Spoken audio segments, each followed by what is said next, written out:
ODM Secretary General Edwin Sifuna now says he will appeal the party's decision to remove him as SG. The Linda Mwananchi faction noted that the ODM party's next decision to remove SG Edwin Sifuna from office remains unprocedural and unfair. The ODM Linda Mwananchi faction has also postponed its Kisii and Keroka rallies initially set for this Friday, citing solidarity with the victims of the Gen Z protests of 2024 and their families. They say the commemoration will highlight concerns of a police and state-sponsored brutality, with fears of unlawful arrests during peaceful gatherings involve constitutionally mandated bodies in overseeing compensation. And thank you for your patience. A statement by Linda Mwananchi.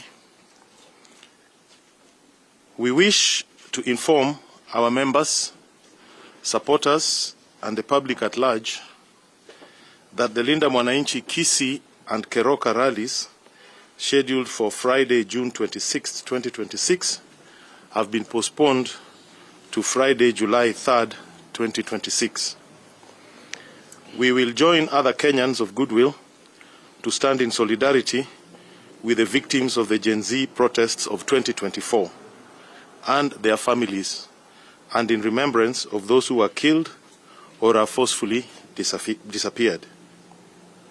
We are alert to potential police and state-sponsored brutality and violence against the victims and their families during the commemoration activities.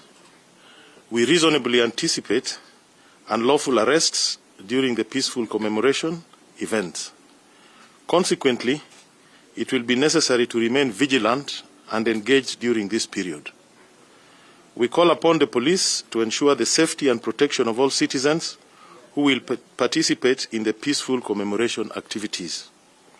We are deeply disappointed by the government's decision to offer limited monetary assistance to the victims and their families, without ensuring that justice is done and accountability upheld.